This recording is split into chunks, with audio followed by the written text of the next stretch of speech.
Le vendeur l'a jeté à la rue pour 2 baguettes. Il est revenu propriétaire du magasin. Dégage d'ici, tu pues, cria le vendeur, en arrachant les baguettes des mains d'un homme sale et fatigué. Personne n'a bougé. Personne n'a parlé. L'homme était sans abri. Il avait compté ses pièces une à une. Il voulait juste acheter du pain.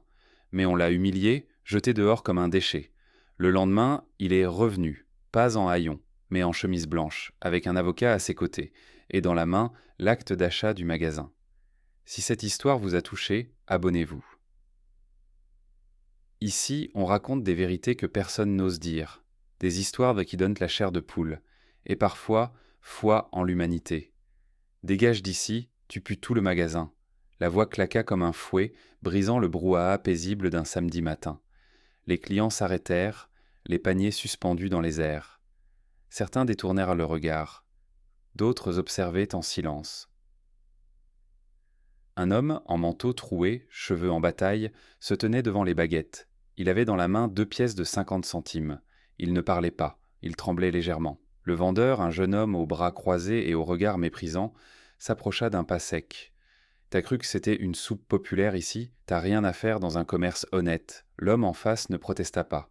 Il leva les yeux. Il était noir, mal rasé, les joues creuses. Il tendit timidement les 2 pièces. « J'ai de quoi, juste pour 2. On veut pas de ton fric sale. Dégage avant que j'appelle les flics. » Et sans attendre, le vendeur lui arracha les baguettes des mains, les remit violemment dans le panier et attrapa l'homme par le bras. Une femme sursauta, une autre se détourna en chuchotant « Il pourrait être dangereux ». Le sans-abri trébucha. Sa poche se déchira. Les pièces roulèrent sur le sol comme un rappel cruel de sa précarité. Il ne cria pas, il ne supplia pas. Il ramassa une seule pièce, lentement, se redressa et sortit, silencieusement. La porte se referma avec un bruit lourd. Le magasin reprit son rythme, comme si rien ne s'était passé. Le vendeur revint derrière son comptoir en marmonnant « Faut bien nettoyer la vermine avant que ça s'installe ». Un client, la cinquantaine, murmura « Fallait pas lui parler comme ça ». « C'est bon, répondit le vendeur. On est là pour vendre, pas pour faire la charité. Mais au fond de l'allée, une jeune fille, à peine 20 ans, avait tout vu. Elle serrait un pot de confiture entre ses doigts. Et si c'était pas juste un clochard, souffla-t-elle. Mais personne ne répondit. Le lendemain matin, le magasin ouvrait à 8 heures. Le vendeur, un peu endormi, déverrouilla la porte en bâillant. Il leva les yeux et se figea. Devant lui, sur le trottoir, se tenait un homme. Le même, mais différent. Cheveux coiffés, chemise blanche, manteau propre, regard fixe. À sa droite, un autre homme, costume, mallette, démarche assurée. « Qu'est-ce que vous foutez là ?» lança le vendeur sur la défensive. « Nous venons vous parler du magasin, » répondit calmement l'homme en costume. « Si c'est pour vous plaindre, c'est trop tard. J'ai rien fait d'illégal. » « Non, ce n'est pas une plainte. C'est un constat. Ce magasin appartient désormais à monsieur Clarence Duval. » Le vendeur éclata de rire. « Vous vous foutez de moi ? Ce SDF-là, il a acheté le magasin ?» Clarence Duval avança d'un pas, tira un document de sa poche, le tendit. Acte de vente. Signé hier soir, en liquide. Le vendeur pâlit. Il regarda le papier, puis Clarence, puis encore le papier. « C'est une blague. » « Non, » dit Clarence, « c'est une réponse. » Le vendeur recula d'un pas, tenant toujours le papier dans ses mains tremblantes. Son regard passait du document au visage de Clarence, comme s'il tentait encore de comprendre ce qui se jouait devant lui. « C'est pas possible. Je travaille ici depuis 10 ans. Monsieur Pospisil ne m'a jamais parlé de vente. » L'avocat, imperturbable, s'avança à son tour. « Monsieur Pospisil a signé hier. Il était endetté, vous le saviez. Il voulait vendre discrètement. Mon client a payé comptant. Tout est en règle. »« Mais pourquoi ?» bredouilla le vendeur. « Pourquoi vous ?» Clarence le fixa. Longtemps. Son regard n'était ni haineux ni arrogant. Juste droit. « Parce que vous m'avez vu comme un rebut. Et je voulais que vous sachiez que ce rebut valait peut-être plus que vous ne l'imaginiez. » Le vendeur, rouge de honte, balbutia encore. « Écoutez, je savais pas, j'ai cru que vous étiez juste un mendiant. »« J'avais été commerçant, moi aussi, » murmura Clarence. « J'avais une boulangerie à Aulnay, une femme, un fils. Et puis la maladie a frappé. Pas moi. Eux et tout s'est effondré, j'ai tout vendu. J'ai fini dans la rue, pas parce que je suis faible, mais parce que la vie, parfois, n'épargne personne. » Le silence s'installa dans le magasin. Une cliente, entrée sans comprendre la situation, s'arrêta net en les voyant. Elle reconnut Clarence. Puis le vendeur. Son regard changea. C'est vous, c'est vous qui l'achetez hier. Clarence hocha la tête doucement. Et aujourd'hui, c'est lui le patron, murmura la femme. Eh bien, il était temps. Le vendeur ne savait plus où se mettre. Ses épaules s'étaient affaissées. Il ouvrit la bouche, mais Clarence l'arrêta d'un geste. Je ne suis pas là pour me venger. Je suis là pour changer les règles. Il se tourna vers l'avocat. Vous pouvez remettre les clés à la direction. Je vais rester ici un moment. Bien sûr, répondit l'homme en costume. Félicitations, monsieur Duval. Lorsqu'il quitta les lieux, Clarence resta seul avec l'ancien vendeur. Il observa les rayons, le pain, les fruits, les mêmes baguettes qu'il n'avait pas pu acheter la veille. Vous savez ce que j'ai ressenti quand vous m'avez mis dehors ? Le vendeur baissa la tête. J'imagine ? Non, vous imaginez pas. J'ai ressenti de la honte, pas parce que j'étais sale, mais parce que j'ai vu dans vos yeux que j'étais devenu invisible. Et ça, c'est pire que la faim. Un nouveau silence. Plus pesant encore. Alors, qu'est-ce que vous allez faire ? Murmura le vendeur. Me virer ? Clarence le regarda. Je pourrais. Mais je préfère que vous restiez, à une condition. Laquelle ? Que vous vous excusiez, pas seulement à moi, mais à tous ceux que vous avez traités comme moins que rien, et que vous appreniez à regarder les gens, pas leurs chaussures. Le vendeur hésita, puis hocha la tête. Une larme glissa sur sa joue. Je suis désolé. Clarence respira lentement. Pour la première fois depuis longtemps, l'air semblait plus léger. C'est un début. À l'extérieur, une petite foule commençait à se former. Quelqu'un avait reconnu Clarence. Quelqu'un d'autre filmait. Les premiers commentaires apparaissaient déjà en ligne. Mais Clarence n'en avait rien à faire. Il regardait le pain. Et il souriait. Clarence marcha lentement à travers les allées du magasin. Chaque rayon, chaque étagère semblait murmurer des souvenirs d'une époque qu'il croyait à jamais effacer.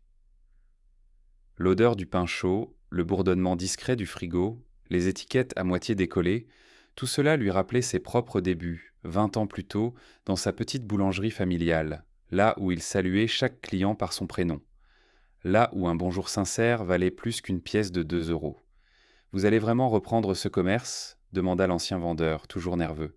« Oui, répondit Clarence simplement, mais à ma manière. » Il se dirigea vers la caisse, observa la vieille machine, les journaux empilés, le coin poussiéreux à côté de la balance, puis il se tourna vers l'homme.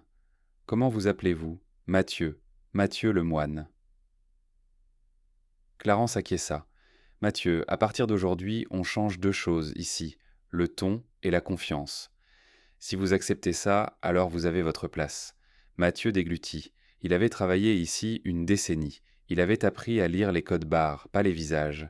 Mais là, face à ce regard qui n'était ni accusateur ni compatissant, seulement vrai, il comprit. « J'accepte. » Clarence lui tendit la main. Mathieu la serra, fort, un geste simple mais lourd de sens. Derrière eux, les clients entraient peu à peu, les habitués. Certains avaient vu la scène de la veille. D'autres découvraient l'homme en chemise blanche, debout, derrière le comptoir. Une femme âgée, voûtée mais digne, s'approcha. « C'est vous, n'est-ce pas, celui qu'ils ont mis dehors ?» Clarence hocha la tête. « Oui, madame. »« Et aujourd'hui, c'est vous qui tenez la boutique ? » ?»« On peut dire ça. » Elle posa 2 yaourts sur le comptoir. « Alors je suis fier de venir acheter ici. Très fier. » Mathieu, en silence, scanna les articles. Clarence prit les pièces, les glissa doucement dans la caisse. « Vous savez, dit la femme, ça me rappelle mon mari. Lui aussi, on l'avait jugé trop vite. Il avait perdu son travail, sa santé, mais jamais sa bonté. » Clarence la remercia d'un regard. Puis, soudain, une voix d'enfant résonna dans le magasin. « Maman, c'est lui, le monsieur d'hier. » Une petite fille, pas plus de 7 ans, le regardait avec de grands yeux pleins de questions. Sa mère s'accroupit. « Oui. Tu te souviens ? On a dit qu'il ne faut jamais juger quelqu'un par ses habits. » La fillette s'approcha, tendit timidement un dessin froissé. « J'ai fait ça pour vous. C'est un cœur. Parce que vous êtes gentil. » Clarence le prit comme s'il s'agissait d'un trésor. Il ferma les yeux un instant. Sa gorge se serra. « Merci, dit-il d'une voix cassée. Tu ne sais pas à quel point c'est important. Le jour continua. Le magasin ne désemplissait pas, non pas pour les promos ni les produits, mais parce que quelque chose avait changé ici. L'air l'âme du lieu. Un blogueur local entra en début d'après-midi. Il s'appelait Théo, la trentaine, barbe taillée, appareil photo en bandoulière. Monsieur Duval, j'ai entendu parler de ce qui s'est passé ici. Vous permettez quelques questions? Clarence leva les yeux de son carnet. Je ne cherche pas la lumière. Juste la vérité alors, pour ceux qu'on ne regarde jamais. Il hésita, puis hocha la tête. Alors posez-les, mais écrivez avec le cœur. Théo installa son petit carnet sur la caisse. Il ne sortit pas son micro ni son appareil photo. Juste un stylo et une attention sincère. Clarence continuait de servir les clients entre deux questions. Il ne cherchait pas à contrôler son image. Il parlait comme il vivait, avec simplicité. « Qu'est-ce que vous avez ressenti quand il vous a mis dehors » demanda Théo. Clarence s'arrêta, réfléchit. « J'ai ressenti de l'effacement, comme si pendant un instant, je n'étais plus un être humain, juste une nuisance, et ce n'était pas la première fois, mais ce jour-là, ça a été la dernière. » Théo notait, sans hâte. « Vous aviez prévu de racheter ce magasin. Pas du tout. Je passais par là. J'avais économisé un peu, je cherchais une opportunité. Et puis, la vie m'a donné une scène. Ce n'était pas une vengeance, c'était une réponse. Mathieu, le vendeur, écoutait en silence depuis l'arrière du comptoir. Il aurait pu partir. Mais il restait, pour entendre, pour apprendre. Et maintenant? Vous voulez en faire quoi, de ce magasin, reprit Théo, un endroit où personne n'est invisible, où l'on peut acheter du pain et retrouver un peu de respect. Clarence désigna une petite boîte en bois posée à côté de la caisse. Voici la boîte de confiance. Si quelqu'un a plus, il peut y mettre quelques pièces. Si quelqu'un n'a rien, il peut se servir. Pas besoin de justifier. Ici, la dignité ne se négocie pas. Théo sourit. Et vous n'avez pas peur que certains en abusent? Les gens abusent de tout, du pouvoir, de la gentillesse, de l'ignorance, mais ce n'est pas une raison pour arrêter de faire ce qui est juste. La peur n'est pas un modèle de gestion. Un homme entra. La quarantaine mal rasée, l'air épuisé. Il tenait un billet froissé dans une main et un petit garçon dans l'autre. « Bonjour, murmura-t-il. J'ai juste besoin d'un peu de pain. Mon fils n'a rien mangé ce matin. Je peux payer demain ?» Clarence le regarda, puis s'adressa au garçon. « Tu aimes les brioches ?» L'enfant hocha timidement la tête. Clarence lui tendit un sachet. « Aujourd'hui, c'est cadeau. Et demain, si tu veux, tu peux dessiner quelque chose pour moi. Ça sera ton paiement. » Le père resta figé, les yeux rouges. « Je ne veux pas de pitié. Ce n'est pas de la pitié, c'est de la mémoire. Moi aussi j'ai eu faim. Et je n'ai pas oublié. » Ils sortirent sans un mot. Mais le garçon s'était retourné pour faire un signe de la main. Théo reprit ses notes, les doigts serrés sur son stylo. « Vous savez que ce que vous faites ici, ce n'est pas normal. »« Justement, » répondit Clarence. « C'est pour ça que ça compte. » Le blog sortit le soir même. Titre: Le pain et la parole. Dans cette épicerie, la dignité se rend monnaie pour monnaie. Des centaines de partages, des commentaires, des appels. Clarence les ignorait, il continuait, comme toujours, à nettoyer les vitres le matin, ranger les rayons, sourire aux inconnus. Il ne cherchait pas l'admiration. Il réparait un monde qu'on avait trop longtemps piétiné. Et chaque jour, la boîte de confiance recevait une pièce, un mot, un dessin, un merci.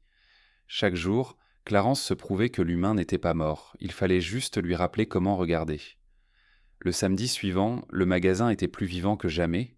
Les gens ne venaient pas seulement pour acheter du lait ou des pommes de terre, ils venaient pour parler, pour écouter, pour faire partie de quelque chose de plus grand qu'un simple échange marchand. Clarence, dès l'ouverture, avait placé une nouvelle pancarte au-dessus de la boîte de confiance. « Si tu as trop, partage. Si tu n'as rien, respire. Ici, tu existes. » Les premiers clients déposèrent des pièces. Une femme laissa même un ticket de cinéma inutilisé avec un petit mot « Pour un jour où la vie fait trop mal ». Un vieil homme glissa un billet de 10 €. Il ne dit rien. Il baissa simplement les yeux. Clarence les remercia tous du regard, sans jamais demander d'explication. Mais ce jour-là, un autre type de visiteur poussa la porte. Costume gris, mallette. Regard glacial. Une démarche qui ne cherchait pas le pain, mais le pouvoir. « Monsieur Duval ?» Je suis de la direction régionale des services économiques. On a reçu un signalement. Vous faites de la distribution gratuite non déclarée. Cela peut poser problème au regard du Code du commerce. Clarence resta calme. La boîte de confiance n'est pas une caisse. C'est un symbole. Les gens donnent. Les gens prennent. Ce n'est pas comptabilisé. Ce n'est pas un produit. Justement, ce n'est rien. Et pourtant ça fait beaucoup de bruit. Il sortit une tablette, prit des photos, même de la pancarte. Vous risquez une amende, peut-être même une suspension d'activité, pour avoir donné du pain à quelqu'un qui avait faim, pour avoir contourné les règles. Clarence s'approcha, lentement. Vous savez, monsieur, il y a une règle plus vieille que votre code, celle de l'honneur, et elle dit qu'on n'abandonne pas les siens. L'homme haussa les épaules. L'honneur ne paie pas les charges sociales, mais il évite qu'on meure seul dans un coin de rue. Le contrôleur rangea ses affaires, visiblement gêné. Il n'avait pas trouvé d'irrégularité concrète. Il savait que cette boîte dérangeait non pas par ce qu'elle était, mais par ce qu'elle révélait, un système qui a peur de la générosité spontanée. 1 heure plus tard, un adolescent entra. Il portait un sac à dos et un regard un peu perdu. « J'ai pas d'argent, mais j'ai faim. » Clarence lui tendit un sandwich emballé. « Tu as un prénom ?»« Merdi. »« Merdi, aujourd'hui, c'est moi. Un jour, ce sera toi. » Le garçon sourit faiblement. « Merci, monsieur. » Un homme, témoin de la scène, s'approcha de la boîte. Il y déposa un billet et un mot « pour Merdi » et pour tous ceux qu'on ne voit plus. Le soir, alors que le magasin fermait, Clarence trouva un message scotché à la vitrine, une simple feuille écrite à la main. « Continuez. Pour nous tous. » Il s'assit derrière la caisse, fatigué mais debout. La journée avait été longue, les menaces administratives flottaient encore dans l'air, mais il savait qu'il ne reculerait pas. Il prit son carnet, son fidèle journal. Écrivit. Le pain ne change pas le monde, mais celui qui le donne, si. Et dehors, dans la nuit parisienne, des pas hésitants s'arrêtèrent devant la vitrine, lisant ces mots, et se sentant, peut-être pour la première fois, vus. Le lundi matin, Clarence ouvrit le magasin plus tôt que d'habitude. Il avait mal dormi. Non pas à cause des menaces de l'administration, mais à cause d'un rêve. Il y avait revu sa femme, souriante, tenant leur fils par la main, dans leur ancienne boutique. Les croissants cuisaient, la radio jouait une chanson douce. Puis tout avait fondu, emporté par les flammes du réel. Il s'était réveillé avec une boule dans la gorge, mais pas de larmes. En entrant dans le magasin, il trouva sur le comptoir une enveloppe anonyme. À l'intérieur, une carte postale usée et un billet de 5 euros. Derrière la carte, une simple phrase « Vous avez nourri mon frère. Aujourd'hui, c'est moi qui vous remercie. » Il rangea le billet dans la boîte de confiance et accrocha la carte au mur, à côté des autres. Une mosaïque d'âmes. Chaque mot une main tendue. Chaque phrase un cri discret qu'on avait enfin entendu. Vers 10 heures, une femme entra. Fatiguée, manteau trop large, enfant endormi dans une poussette, elle s'approcha, hésitante. « Je ne suis pas là pour demander, » dit-elle doucement. « J'ai juste besoin d'un peu de chaleur. » Clarence ne posa pas de questions. Il lui servit un café et un morceau de pain. « Asseyez-vous là, prenez votre temps. » Elle s'installa. Longtemps. Puis, en repartant, elle glissa un mot sur le comptoir. « Merci de ne pas m'avoir demandé pourquoi. » Mais tout le monde n'appréciait pas cette douceur. En début d'après-midi, un homme entra, costume impeccable, sourire tranchant. « Vous êtes Duval ? J'étais propriétaire du magasin voisin, avant.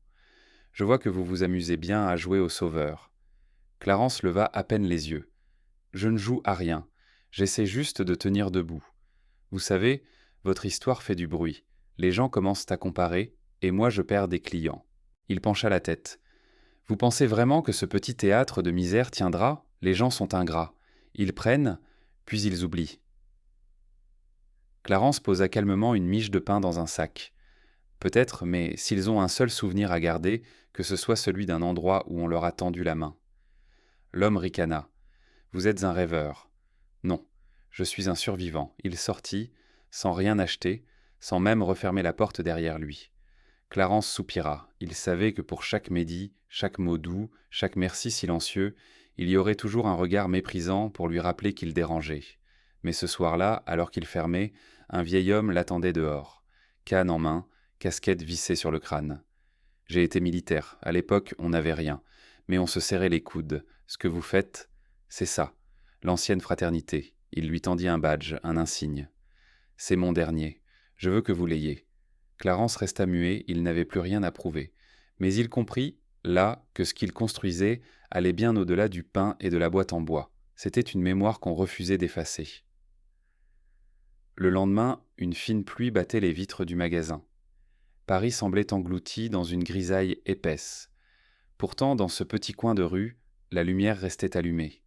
Clarence, comme chaque matin, était arrivé avant tout le monde. Il nettoyait les vitres, essuyait la caisse, vérifiait les dates sur les yaourts. Il n'attendait rien, mais il préparait tout. À l'ouverture, un groupe d'enfants arriva avec leur institutrice. Ils portaient des dessins dans les mains. « Bonjour, monsieur Duval, » dit la maîtresse. « On travaille sur les héros du quotidien, et les enfants ont voulu venir vous voir. » Clarence sourit, gêné. « Je ne suis pas un héros, juste un homme debout. » Les enfants lui tendirent leurs œuvres, des bonshommes avec des paniers de pain, des mots maladroits, des cœurs rouges partout. Clarence les prit avec précaution, comme s'ils étaient en porcelaine. « Vous avez des baguettes magiques ?» demanda une petite fille. « Non, ma chérie, juste 2 mains et un peu de mémoire. » La maîtresse se pencha. « Vous ne vous rendez pas compte, monsieur Duval, mais vous semez quelque chose ici. Vous montrez qu'il est possible d'agir, même sans pouvoir, même sans moyens. » Clarence ne répondit pas. Il rangea les dessins derrière la caisse, à côté des autres mots, des cartes, des billets, mais tout cela n'était pas passé inaperçu. Ce même jour, un journaliste d'une grande chaîne d'infos débarqua, micro à la main, sourire formaté. « Bonjour, monsieur Duval. On aimerait vous filmer dans votre épicerie solidaire. Une belle histoire dans cette époque sombre, ça plaît beaucoup. Ça vous dit ?» Clarence croisa les bras. « Je ne suis pas un produit. Non, bien sûr, mais vous êtes une figure. Vous incarnez quelque chose. » « Je n'incarne rien, je tends du pain. Je tends l'oreille. Ce sont les autres qui me donnent. » Le journaliste insista. « Vous savez, avec une interview, vous pourriez avoir du soutien, des dons, peut-être même des partenariats. » Clarence secoua la tête. « Je veux bien qu'on parle de la boîte de confiance. Pas de moi. Et surtout, pas comme une exception. Je veux qu'on dise que c'est possible partout, que ça ne dépend pas de moi, mais de nous tous. » Le journaliste partit frustré. Il cherchait une belle image, il trouva un mur de silence. Mais ce silence, dans ce magasin, n'était pas vide. Il portait, il murmurait, il transmettait.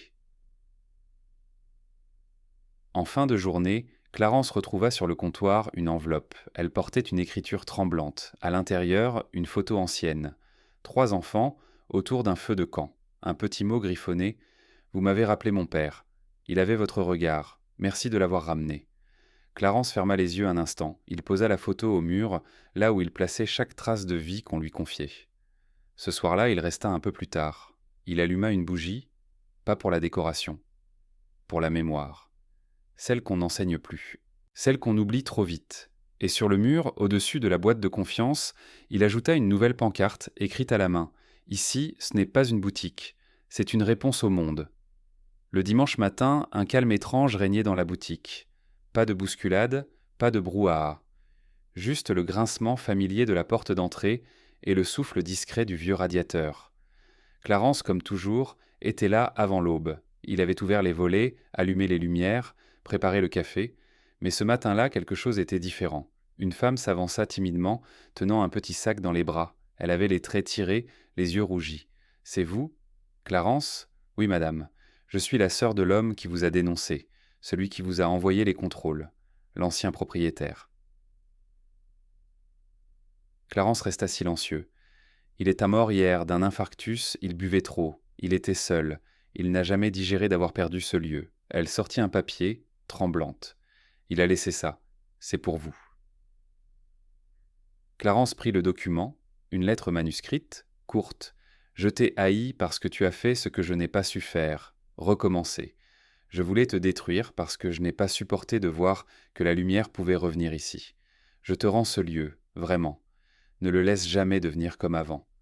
J.P. » Clarence serra la feuille entre ses doigts, pas de rage, pas de triomphe. Seulement une tristesse douce, épaisse comme la poussière du passé. Il n'était pas mauvais, ajouta la femme, juste brisé. « Je sais, » murmura Clarence, Je l'étais aussi. Elle hocha la tête, puis s'en alla. Clarence resta seul. Il s'approcha de la boîte de confiance. Elle était presque vide. Une seule pièce au fond, un vieux centime, presque effacé. Il la prit, la regarda, puis la glissa doucement dans la fente. C'était la dernière. Pas parce qu'il fermait, pas parce que tout était fini, parce qu'il avait compris que cette pièce n'était pas là pour payer. Elle était là pour relier. À midi, les enfants de l'école revinrent. Avec leurs parents, ils avaient fabriqué une pancarte en carton, peinte à la main. Ici, on se sent exister. Clarence la fixa au mur, juste au-dessus de la caisse. Une vieille dame s'approcha. « Vous êtes fatigué, non ? Vous devriez prendre des vacances. »« Peut-être un jour, répondit-il. Mais aujourd'hui, j'ai encore du pain à couper. » Le soir, il écrivit une dernière page dans son carnet. « J'ai commencé seul, avec 2 pièces et un silence. Aujourd'hui, j'ai un mur couvert de mots. Je ne suis pas un saint. Je suis juste un homme qui a décidé de ne pas répondre à la haine par la haine. Ce magasin, ce n'est pas ma revanche. C'est ma réponse. » Il ferma son carnet, souffla la bougie, et au moment d'éteindre la lumière, il ajouta à la main une phrase au-dessus de la porte d'entrée. « Quand tu entres ici, tu n'as pas à prouver que tu mérites d'être vu. Tu l'es déjà. » Et il sortit, lentement, sous le ciel de Paris où une étoile, discrète mais obstinée, brillait plus fort que toutes les vitrines du monde.